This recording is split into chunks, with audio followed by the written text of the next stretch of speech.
Hello there, Clapperheads, and welcome to the inaugural pilot episode of ClapperTalks. I'm your host, Nick Dorian, and with me is Kelvin Tay. And we are going to be your cinematic guides into this wide world of Hollywood and, international films as well. Mostly Hollywood, but also international films and local films.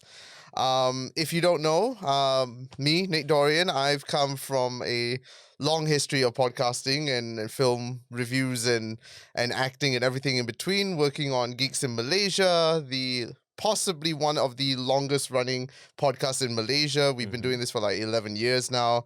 I also write film reviews for Goggler as well as Clappercorns as well. And tell us a bit about yourself, Kelvin. My name is Kelvin Tay. I'm the founder of Renegade Radio. I have produced, hosted, and also edited a bunch of podcasts out there.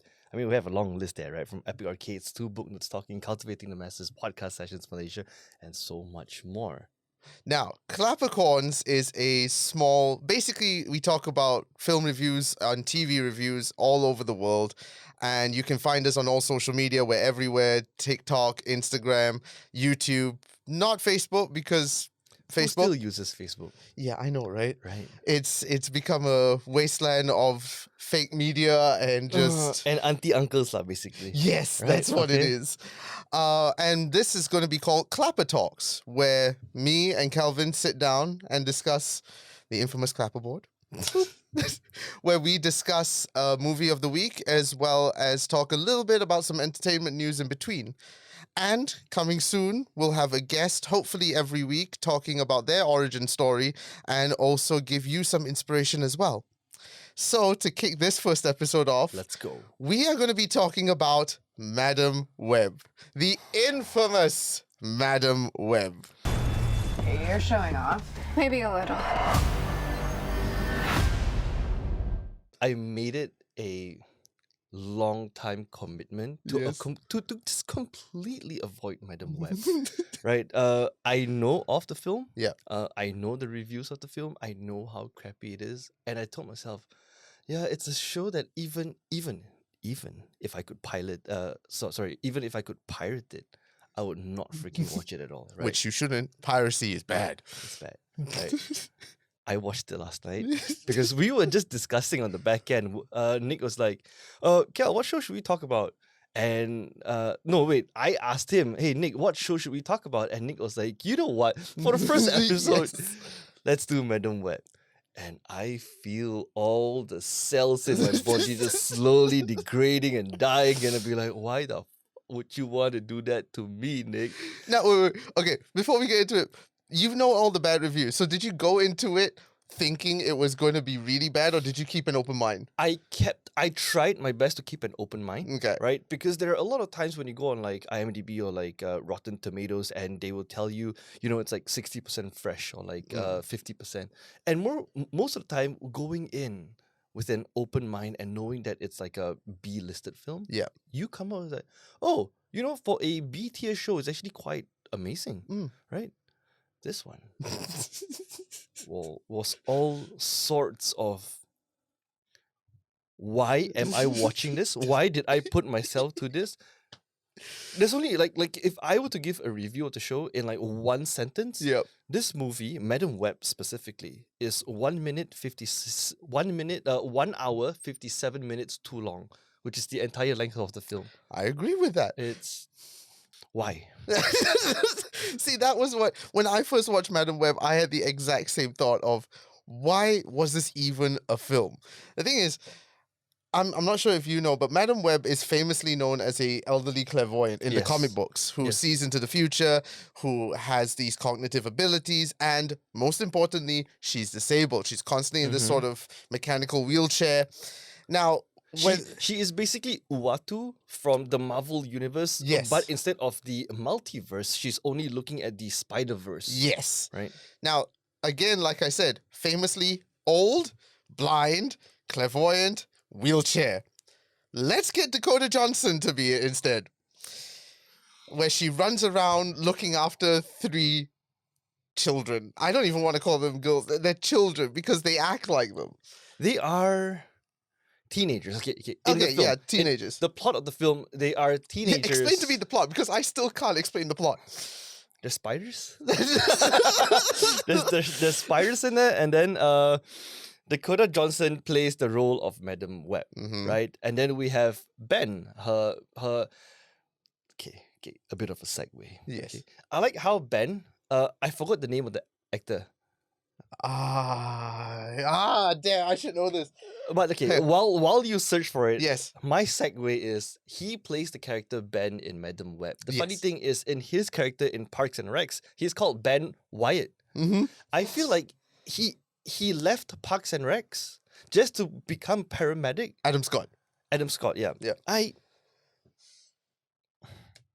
With all due respect, Uncle Ben in this has no role. Yeah. There's no reason for him to be there other than the fact that people will go, oh, hey, it's Uncle Ben. It's that guy. It's that one. It's that guy. He could have Peter Parker. Ooh. But that's about it. The entire plot of the film is basically just, she is trying to save 3 teenagers from this really big bad guy. Yeah. Who we don't really know what happened to him. He spent a lot of money on something, and he really have to protect it. Yep. In order to protect it, he's willing to kill everyone that comes into it, that come into his way. All because of a vision he had. Yes. Right. And Madam Web is just Dakota Johnson running around, not knowing how to open a can of Pepsi. Product placement. Complaining that she don't know what's going on. It's a very generic plot. Let's just put it as that. It's a very generic plot that if you told me this was not a Marvel film and it's just a fan fiction or fan creation or fan recreation of the comic book Madam Web. Yeah. Right? By fan creation, what I'm trying to say is like it's Winnie the Pooh Blood and honey. Blood and honey level of fan fiction. I'll be like, yeah, fine, completely justifiable. Yeah. The fact that they slapped the whole Marvel on it, this is a Marvel film. It was gonna be like Spider-Man, Spider-Verse, Madam Web, and no, this is not it. That's a very good way of putting it, that it's a fan fiction. Actually, that is very smart because that's exactly what it is. Because for me, when I watched it, I was like, okay, it's Madam Web babysitting 3 teenagers from a spider person. Like, okay, can you answer me these questions? Because these are the questions that I had. How did she get her powers? The mom got infected and then she was the baby and then she probably got like secondhand powers. Okay, that's one. How did the 3 girls eventually get their powers? I don't know. There's a scene where, Cassandra opens up a box of her mother's stuff. Okay.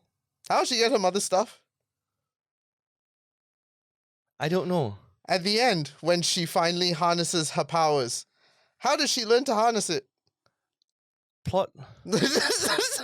You see, there's so many unanswered questions in this. And like you said, this spider guy person is trying to protect this spider. Why? Why is it so important to him, this one spider? At first, I thought the spider is the source of his powers. But he has no power. Well, to be fair, he has... How did he get his powers? Right. Right. To me, it just feels like, I mean, if this is in the same universe as the MCU, right? It's just that he saw Peter Parker, he saw Spider-Man, and he's like, fuck, that is so cool. And I want that power too. So I'm just going to go to Peru. I'm going to go, find that spider, and then it's going to bite me, and then I'll have powers too. Because it was never explained how, never really in your face kind of explained. It's like, oh, look, I caught this spider. I'm super rich. Suddenly I'm in a suit. Yeah. And you just have to accept that I have the powers. Yeah. And he's only after these girls because of a vision. That vision could be wrong. Yeah. It's a vision. Yeah. It's not set in stone. And he's so hell-bent on killing these 3 teenagers. And again, why these 3 teenagers specifically? What makes them so special? There's another plot hole that I want to point out where amongst many plot holes.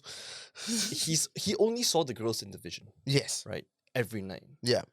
How did he actually found a picture of them? Put it in the software? Yes.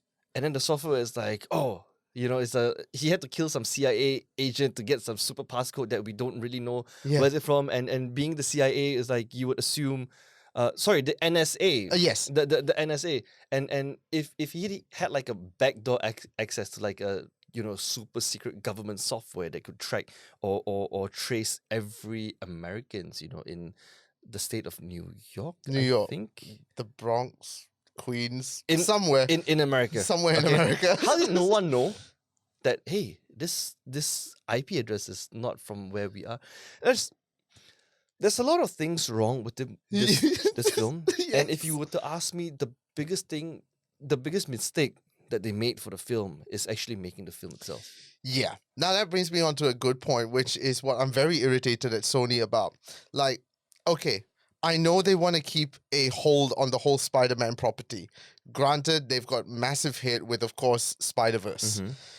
But there comes to a point where you're like, can you just make a good film instead of just giving us shitty films like this, Morbius, just to hold on to the property? We're going to get Kraven the Hunter at some point. Mhm. I'm not excited for that either. Is The Kraven the Hunter? Will Kraven the Hunter be a part of Sony? Yes. Because anything Spider-Man related, Right, they have the rights to. they have the rights to it. So all the characters within the Spider-Man universe, Oh, that's they terrible. hold the rights to it. So say if they wanted to do a Doc Ock film, they could also do a Doc Ock film. If they want to do a Green Goblin one, they could also do it. If they want to make a Rhino film, which I wouldn't be against with Paul Giamatti as Rhino, We sure. saw a short glimpse of Rhino in Spider-Man. What which Spider-Man? The Andrew Garfield one. Yeah, but that I still don't understand why we got that. Like, it was right at the end for like a brief Yeah, 2 like- minutes. It was like, I am Rhino, and that's it. Yeah. Yeah. We could easily, okay, Sony, make a Sinister Six film. Just do that, please, because you've already teased it with No Way Home. Make a Sinister Six film. That's all we want. We don't need Madam Web. We don't need Kraven the Hunter. We don't need Morbius. I think they're planning to do Lobo at some point as well. I can't imagine Lobo. I mean, to be fair, I have issues with Jason Momoa as an actor because anytime Jason Momoa is on screen, it is just Jason Momoa, Yeah. which is why I don't like Aquaman. Sue me. But Jason Momoa as Lobo, I could see that. Like, I could buy Momoa as Lobo. Fine, fair enough. Because in my opinion, Lobo has always been a comic book character first and foremost. Yes. All right. Yeah. He translates well into video games, Mhm. but in terms of a movie or even a TV series, for example, that I cannot foresee. Right? It doesn't help that Sony has the rights to it, and knowing Sony, we get shows like Madam Web, Morbius, and Dan Lion. And here's a funny story as well. Now, here's another thing that I don't like Sony for. Apparently, they are duping their actors into believing that it's part of the MCU. Right. Like, Matt Smith, he contacted Karen Gillan when he first got Morbius. And Karen was like, oh, you're going to have a great time with this team. It's going to be a lot of fun. You're going to enter a wonderful universe. And then he found out after the film was done, oh, this isn't part of the MCU. This is Sony. It's the SCU. And that got repeated again because Dakota Johnson also came out to say, I think it was either Dakota Johnson or Sydney Sweeney, coming out to say that she believed this would have been a part of the MCU.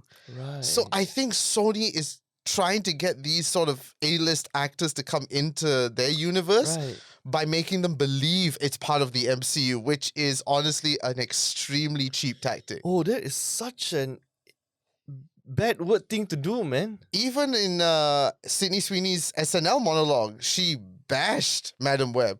Like, she said, you may have seen me in films in Euphoria or see me in films of anyone but here, but you definitely did not see me in Madam Web.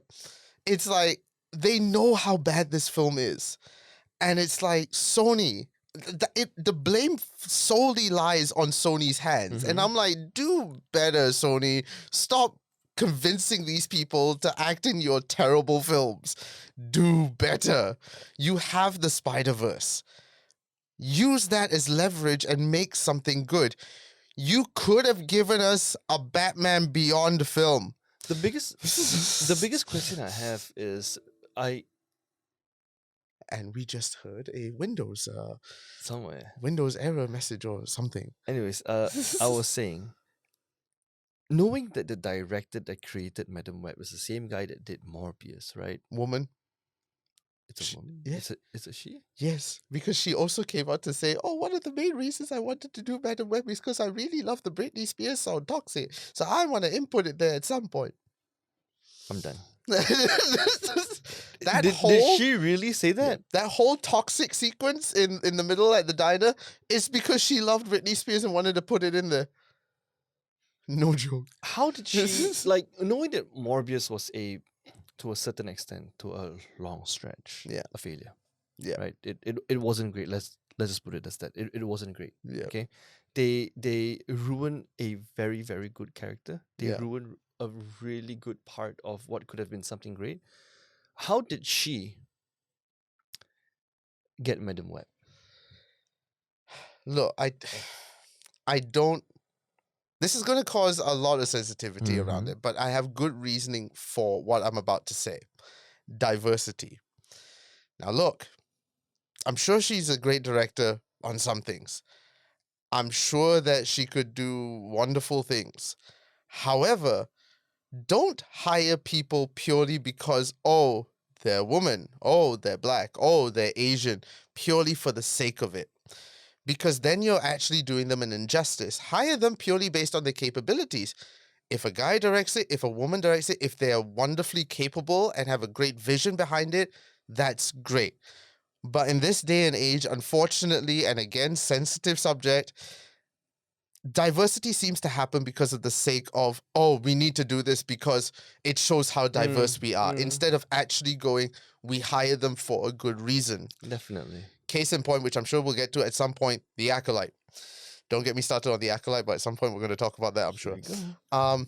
But also another disservice is that these directors, and I've seen a lot of interviews, they outright say, oh, I never really read the comic, we wanted to do something fresh on this. Look, you can't do a adaptation without respecting its source material. You wouldn't adapt a infamous novel, say like Da Vinci Code, Harry Potter. You wouldn't do that and go, oh yeah, I never read the book, I just wanted to do my own story with these characters. Same thing with comic books.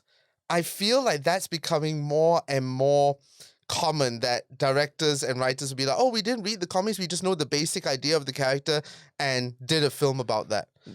This is why the MCU phase 1, 2, and 3 worked so well, because they respected that source material incredibly so. They lifted almost verbatim from some of the comics into the films. Yes.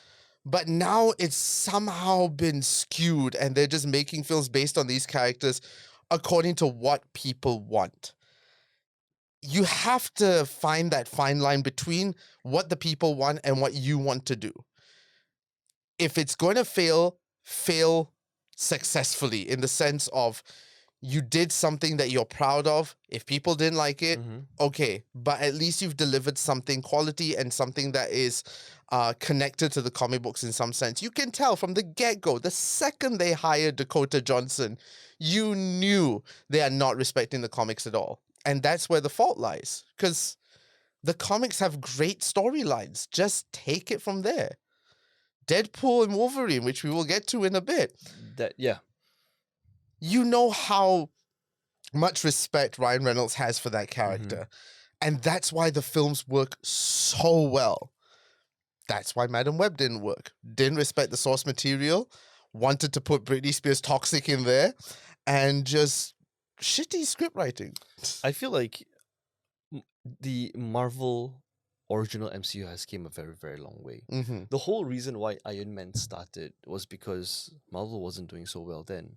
And Iron Man, everyone knew that it was a make or break. If Iron Man 1 was not successful, that was the end of Marvel. There won't be any MCU. There won't be Nick Fury. There won't be all these amazing characters that we have seen in cinema so far. I feel like they are failing from their own success right now at this point.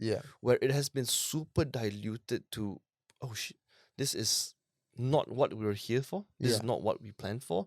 And they have created such amazing cinema that they have to one-up themselves again and again and again and again, that just to satisfy the audiences out there. Yes.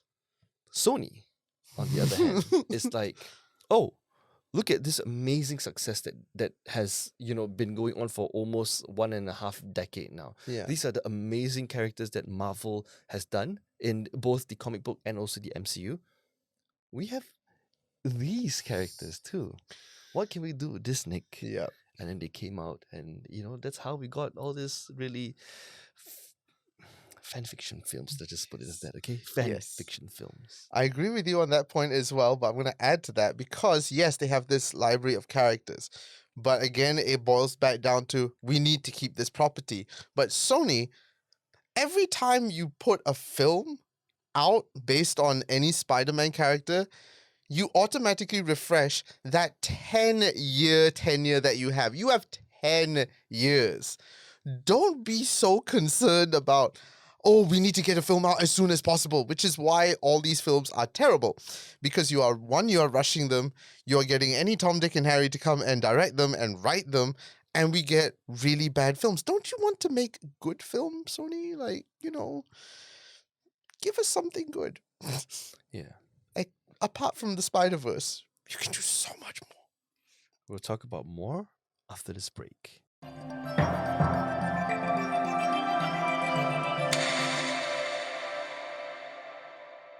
And now for some entertainment news. And one of the biggest ones I need to discuss with you is the Deadpool and Wolverine trailer. I told you, you're not welcome here. You're not welcome anywhere. Now get the fuck out of my bar. Just give me one more drink and then I'll leave. Hi, Peanut. I'm gonna need you to come with me right now. That dropped at the time of recording a few days ago and blew my mind.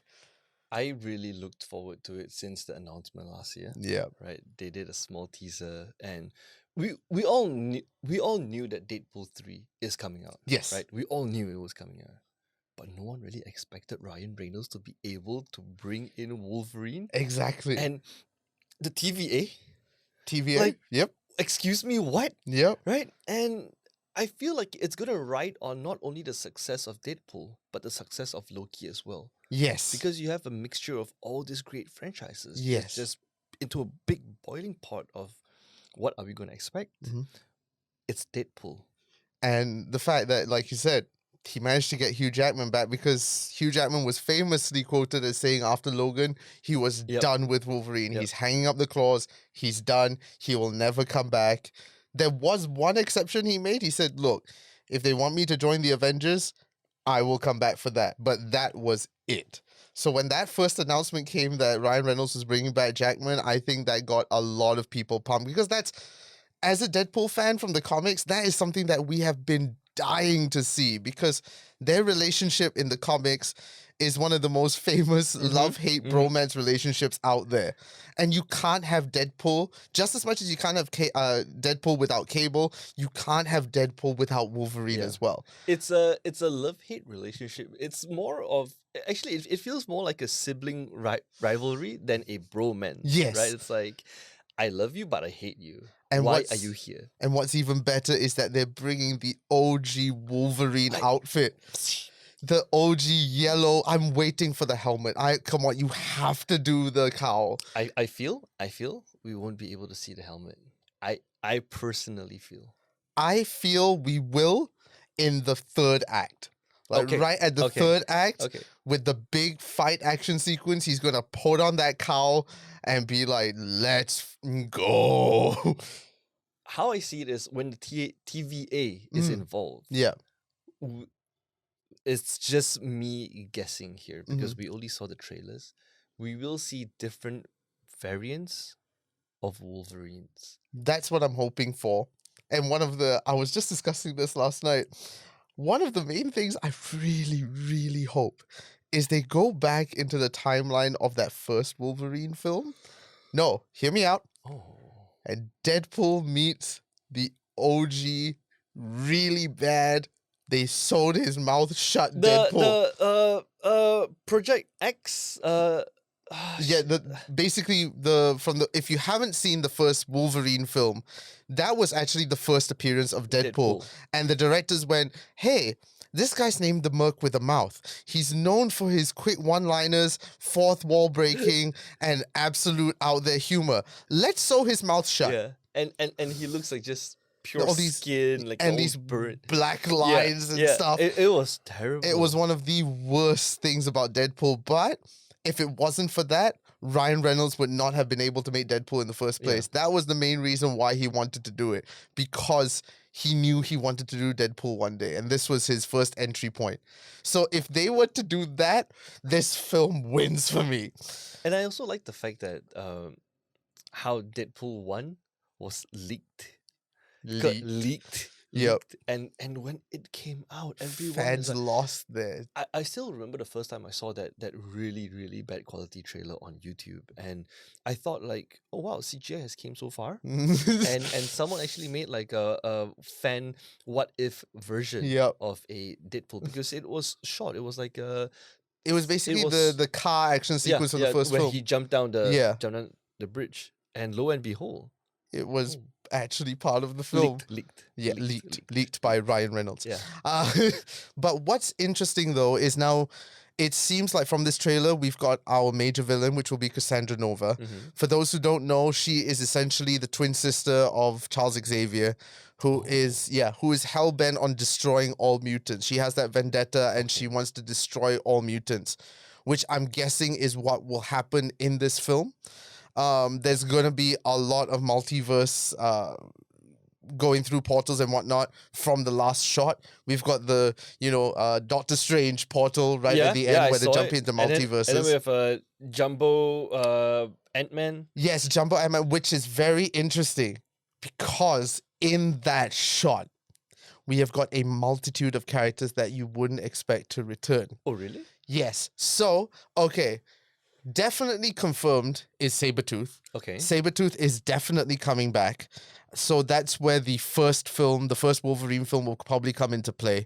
Toad has been confirmed to come back as well. From Mario? Ray Park from Toad. I think it was the first X-Men film. Okay. Didn't you watch the first X-Men film? You don't remember Ray Park? No, I don't. Call yourself a Star Wars fan. Okay. That was personal. We're also apparently, I mean, it's very obvious with her claws as well. Lady Deathstrike is coming back from the first film. We're also probably going to get Azazel, who also was in First Class, if I'm not mistaken. Basically, in that film, it was Kevin Bacon's bodyguard, essentially, but he's a lot more than that. Of course, Negasonic Teenage Warhead, Yukiko, Shatterstar were all going to be there. Who else was there? Because there was a picture of them, right? I'm going to show you that picture. It's if you just take a screen grab of that bit with Iron Man's head, you will see these characters right in front. It's very subtle. Ant-Man, not Iron Man. Ant-Man, sorry. It's very subtle, but it probably confirms a lot of rumors on who is going to appear. Now, if Lady Deathstrike and Azazel is going to appear, means we are jumping multiverses, going back to those original X-Men films. And there's another shot which I really like as well. It may not mean a lot, but for somebody that's read the comics, I'm like, ooh, are we going to get this story? Now, there's a shot of them in the car in the forest. Okay. In sort of a mini SUV. That is a clear take from the Deadpool and Wolverine storyline of the comic books, where they're hunting down the mutants and they have to save this one girl and they go on a road trip. Okay. In a very much soccer mom SUV. And I'm like, that's that SUV right there. And the woods, I feel, okay, the icy wood part where Deadpool's fighting, I'm wondering if that's from Age of Ultron. Ooh, that's going to be a very interesting take then. Again, multiverses. And here's the thing. We had that shot of him in the TVA looking at Captain America, Iron Man. Yep. I would not be surprised if they jump into the MCU multiverses as well. And the foresty woods, like the natural woods, I'm like, are we going back to Logan as well? And yeah, sure, Star Wars. Yeah, they're going to jump literally different universes to Star Wars. I get it, it's Disney, but Marvel, bro. I just want to put a disclaimer out there, okay? I am a massive Star Wars nerd. fine.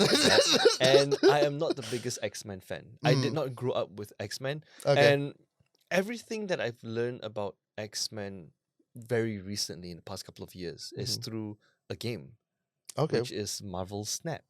Ah, It's okay. that Marvel card game that has, I don't know for what reason, a multitude of X-Men's character from the original X-Men animation, right? Lady Deathstrike is there, Jubilee is there, Yep. the Sentinels are there. It's And all sorry, side note, if you have not watched X-Men 97, please go and watch X-Men 97. There's one terrible episode, but the rest of that is great. that I agree. Yes. Right. And yeah, a lot of all these characters that I've only recently came to know was through Marvel Snap. Okay. And because of the new X-Men animation or X-Men 97, Yep. I went to watch the original X-Men, right? The cartoon, okay? Just through there, I was like, oh wow, all these characters have actually such a long history and colorful backstories. Yep. And then I started watching explainer videos of the real life X-Men film. And I was like, oh, they're all actually in the films, Yeah. but they look so different and bad. Yeah, the And- original X-Men films, they just made them with all black suits and we were like, Yeah, and it was a different time. yeah, but going back to Deadpool and Wolverine, for example, yes, I am super excited. Yeah. Yes, knowing that TVA is going to be a huge plot of the film. Yes, we are definitely going to get multiverses or multiverse jumps. Yeah. From what franchise, from what series, from what specific films, we don't know yet. We have little hints and glimmers of Yeah. what we'll be expecting. And knowing Marvel, they tend to, take things out of their trailer with CGI. So what we may see in the trailer might not actually be in the actual film. Like that shot of Wolverine saying, "Let's go." Maybe he has the cowl in that shot, but they just digitally removed it. Okay, fine, fair. I still want the cowl. It's the famous cowl. We need to see the cowl. I also enjoy that Eliath is in the show as well. Yes. Because you see a huge second long clip where Eliath is like maybe chasing something, someone. Yes. Uh, Which is why the Loki series is possibly going to play a major part in this whole thing. Yep. But moving on to a second trailer that I want to discuss with you about, which I literally just showed you, Kitty the Killer. I did not know about this film, and I feel ashamed that I didn't know about this film. It's a Thai action film that actually came out in Malaysia, I think August or September last year. Oh. But it's just breaking into the Western market now, which is why that trailer popped up on my YouTube. I'm like, oh, what's this? Then as I did more research, I'm like, oh, this is actually relatively old, but it looks like a literal killer of a film. It looks Hollywood standard. Yep. What I can gather from it, it's almost like a mixture of, say, action sequences from The Raid mixed in with like John Wick. I was just about to say the Raid mainly because it's a East Asian, Yeah, a it is Southeast Thai. Asian film. The Raid is one of the best examples when it comes to Yes. any, films our region action. Yeah. Action films in our region is what I'm trying to It's say. Indonesian. Yep. And that is still one of my all-time favorite action films. Hands down. Leonardo DiCaprio, stop touching it. We don't want a Hollywood remake. Don't Are they do actually it. thinking? Leo is, if I'm not mistaken, it's in the works with Leonardo DiCaprio.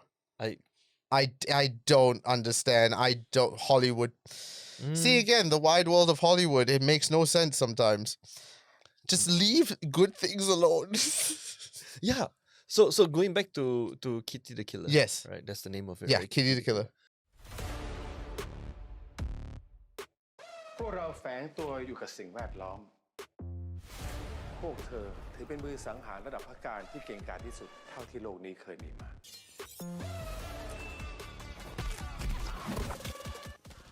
Super excited to watch it. I never knew I never knew because the most recent. I mean, when it comes to films like that, right? People always think of Good Boy. Yeah. Wait, is it Good Boy? Old Boy. Old Boy, the Old- Korean film. Yeah. Yes. Old Boy. The Raid, or even if you want to go to a Western version of films like this, is definitely films like John Wick, or most recently Monkey Man, yes. Monkey which I Man. really need to see soon.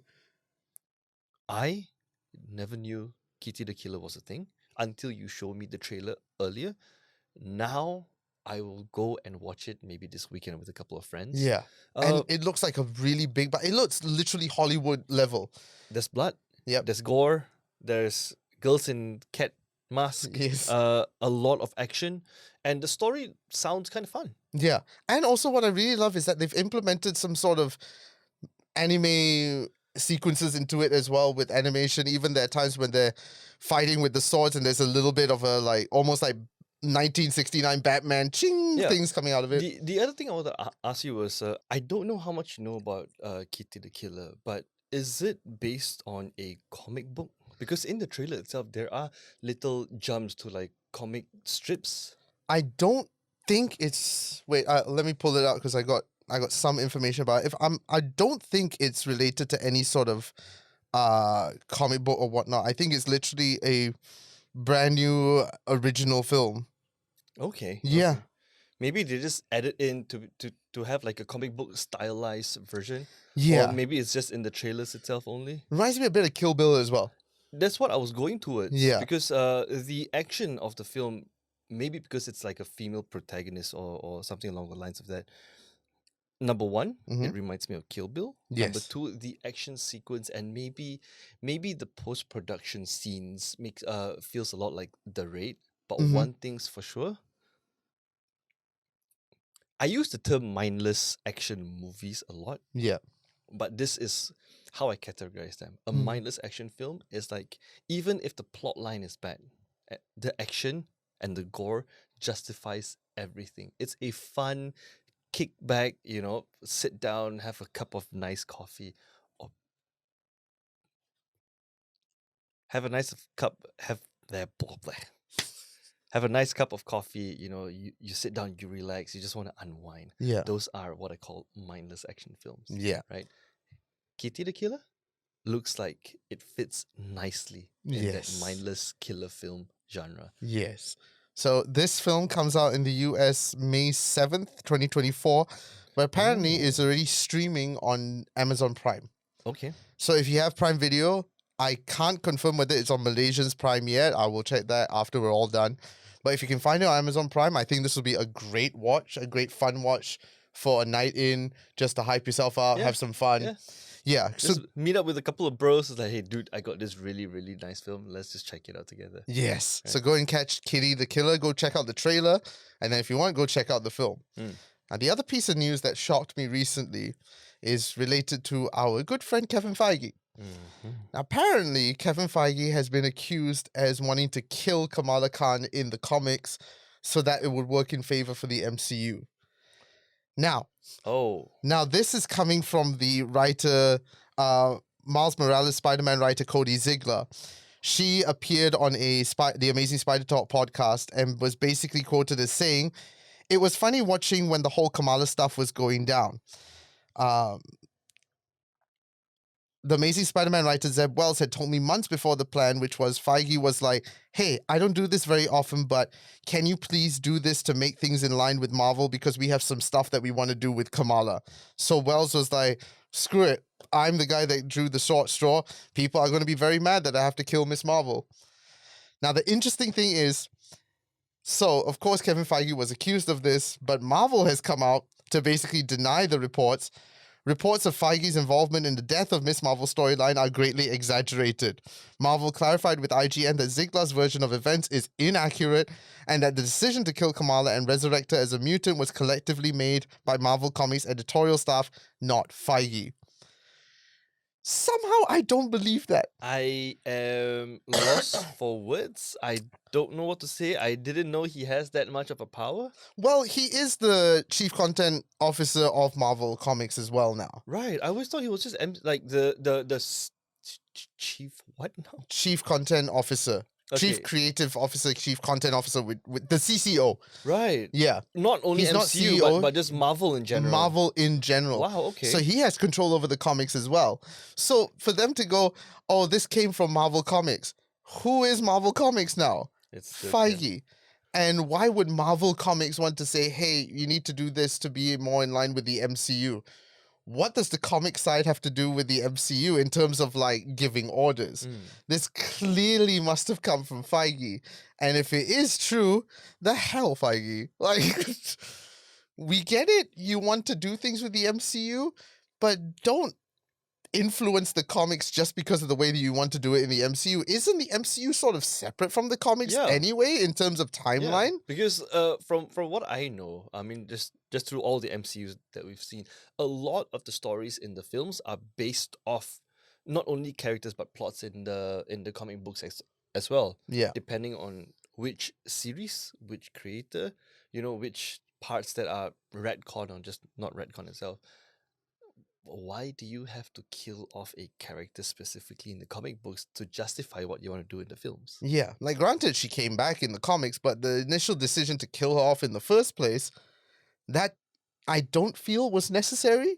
Like, just leave the comics alone. Yeah. Don't let it affect, just because of what you want to do with the MCU, don't let it affect the comics as well.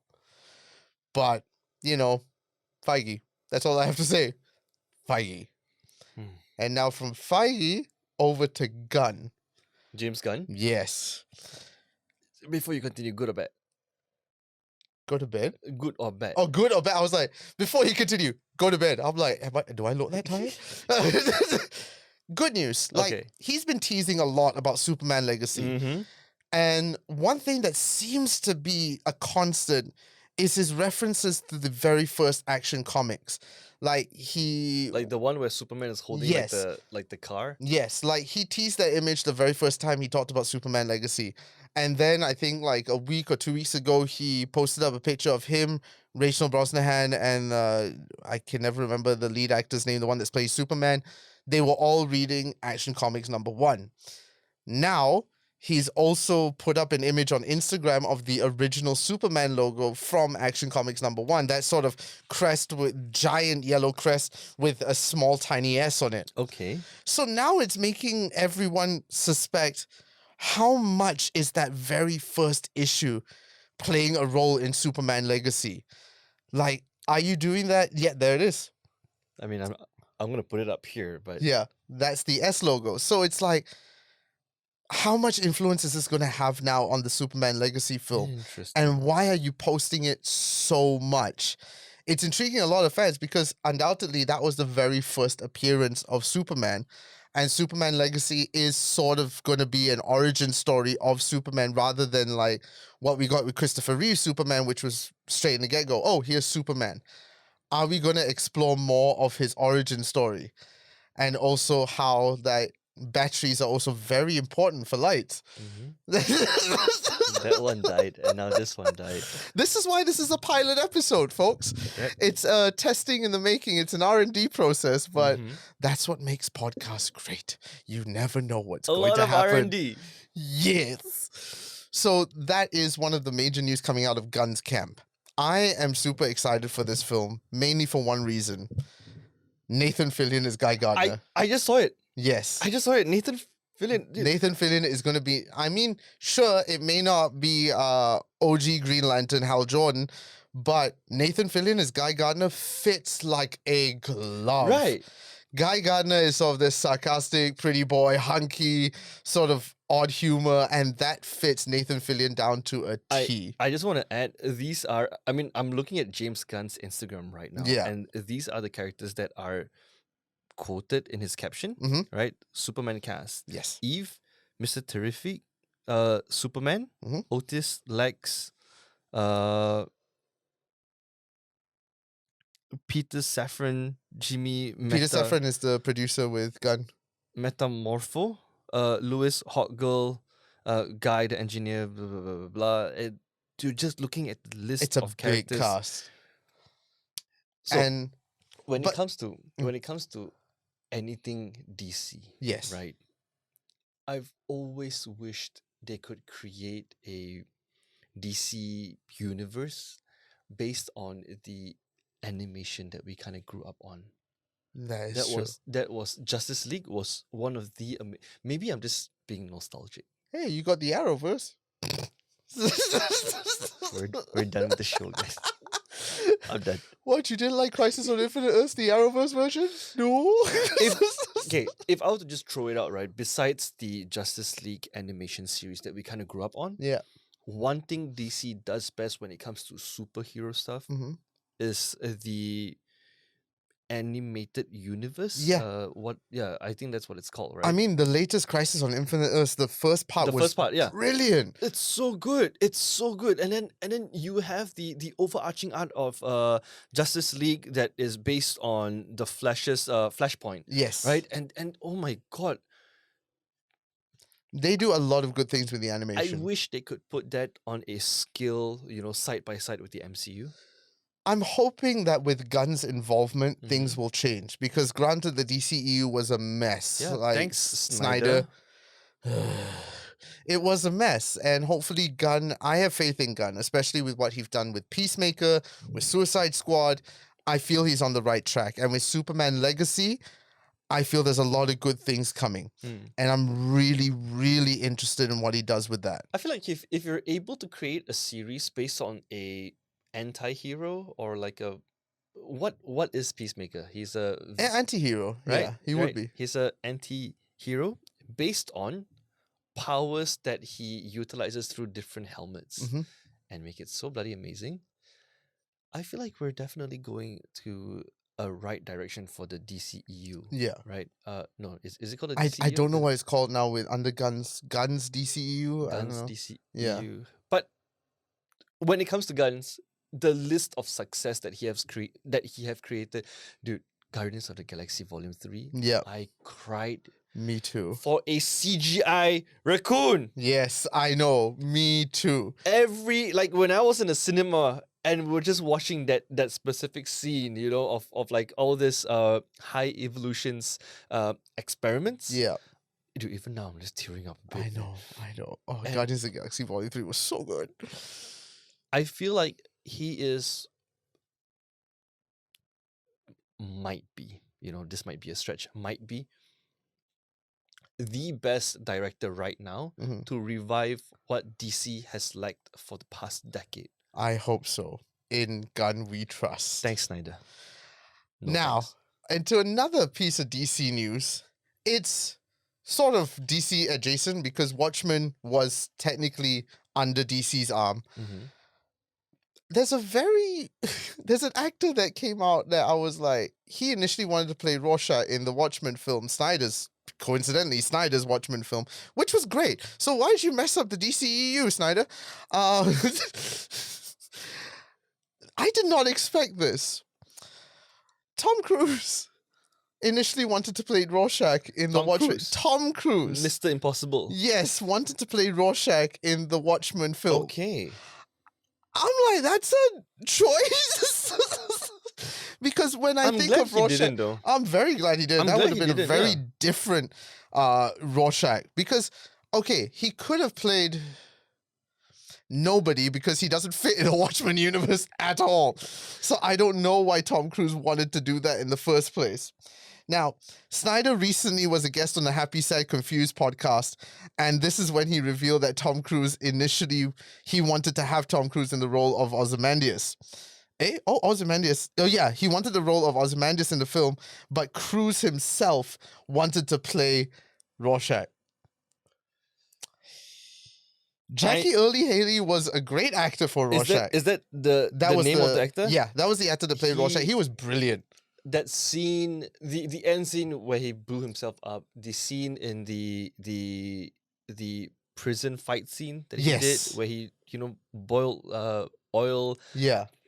That he did well. Because you need it with a character like Rorschach, he's very complex. You need somebody that's emotionally tortured, that is rough around the edges, can beat the living crap out of people. The whole plot for Watchmen and the magic behind it is they are not perfect. Yes. They are not They're perfect. all It's- flawed. It's very, very similar to The Boys. Yes. All the quote unquote heroes from The Boys. And that's the beauty of Watchmen because they are all flawed. They all have PTSD. They are all one of them is a rapist, the other one is just mentally abused to the point that he is so broken. Yeah. Right? And the storytelling for Watchmen, I don't remember much of it. I have to admit, it's been a while since I watched it, but it's one of those franchises and one of those stories that actually live with you for the rest of your life because it's Yes. just, wow, this is amazing. And the imagery behind it was great. It was well done. Snyder, why can't you do it Snyder, again? yeah, Snyder, why?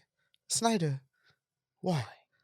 Rebel Moon, why? Let's not go there. If we are going to talk about Rebel Moon, if I'm going to sit through the entirety of Rebel Moon Part 1 and Part 2 all over again, I want to have a special episode just cherry picking everything that You didn't like Snyder's Star Wars? You know, that's how it was sold. It was Snyder's take on Star Wars. And I Yeah. was like, wow, it's so nice. Let's check it out. Yeah. I watched halfway and I told my friends, I can't do this anymore. But we'll get to Rebel Moon another time. Yeah. We'll definitely sit and talk about Rebel Moon because I think that's a film that needs to be talked about. Yeah. But yes, so yeah, that really interesting piece of news of Tom Cruise playing Rorschach because Tom Cruise is pretty boy, running everywhere. Mhm. That's not Rorschach at all. Yeah. Yeah. Nothing that Tom Cruise does is gruff and rough around the edges. None of that. I hate to say this. It does injustice to the original actor for Rorschach. Yeah. But Tom Cruise is too lang chai Yes. to play Rorschach. Yes. Right? Too Unless you put him through like 5 hours of makeup and like Yeah. prosthetics just to make him look gruff, to the point that he looks like his character from Tropic Thunder. Tropic Thunder. Yeah. Yeah, right. The producer guy from Yes. yeah, sure, right. But again, I feel like Tom Cruise is too good looking, too well known to play a character like Rorschach because number one, it does injustice to Tom Cruise as an actor. Yeah. Number two, it does injustice to the audiences because they wouldn't have known what I forgot his name. Jackie O'Haley. That guy. Yeah. Acting for Rorschach in The Watchmen. Yeah. Yeah. I think the only similarity that Tom Cruise has to Rorschach is height. I was about to say because they're Caucasian, but I guess A little bit short. I don't you know. know. I don't know. Yeah. Now, the last piece of news that I want to get to, which irked me a little bit, because especially in Hollywood these days, the topic of royalties and, Okay. sort of residuals are always coming up, which is why, the actors went on strike recently, the writers went on strike recently, and it's rearing its ugly head once again, but this time unexpectedly with the Blair Witch Project. Now, the Blair Witch Project is set for a reboot. For what reason? I don't know. Hollywood. Cash. I don't know. But it brought up this thing of the original actors going, hey, where are our royalties? Where are our residuals? Where is our compensation? And rightfully so. Granted, it's an indie film. But if you're going to reboot it and you're going to do stuff with it, give these actors their due diligence because they acted in it on a very measly budget. They deserve everything that's coming to them. It's one of the most influential horror films of all time, The Blair Witch Project. It spawned an entire genre of filmmaking. Yeah. The sort of found footage camera. You've seen it in films, Spanish films like Rec. We've seen it with things like Paranormal Activity. Without Blair Witch Project, none of these films would have happened. And to hear that these actors are still not getting paid, that's now becoming another huge issue. It may be small right now, but I feel it's going to lead to more things later on, especially in this conversation of residuals again. So I just wanted to touch on that because I'm like, come on, Hollywood, do better. To still hear that people are not getting their residuals and their royalty checks, especially on a project so massive as the Blair Witch. You're rebooting it. Give the original actors their due diligence. That's the least thing you can do. There's even a game, the Blair Witch game as well. That was fantastic too.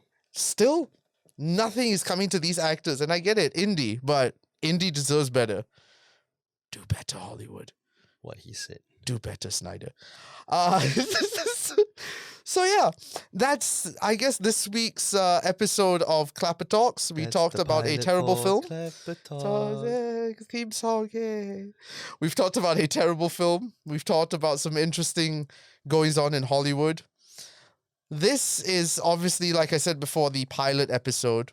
We are planning to get this really ball on the rolling, hopefully by end of May. Stay with us. because I can promise you some interesting stuff is going to happen. We're going to talk to some interesting guests. We're going to talk even more films, like more Snyder probably. That probably will be a running theme as long as Snyder keeps doing the stuff that he does. But thank you so much for watching and listening. If you're listening to this on audio platforms, ClapperTalks. If you want to follow ClapperCorns, the main father of this whole thing, you can follow us at ClapperCorns on Instagram, on TikTok. You can also find us on YouTube. We do some bite-sized reviews of films and TV shows in Hollywood and locally as well. So please go and subscribe and follow all those social medias for more updates. Where can they find more things about Renegade Radio? You can find us on Instagram or TikTok at RRP Malaysia. Also, I forgot to mention, this podcast is proudly brought to you by ClapperCorns and produced by Renegade Radio. Ta-da. So give them all the love you can give. Give ClapperCorns all the love you can give as well.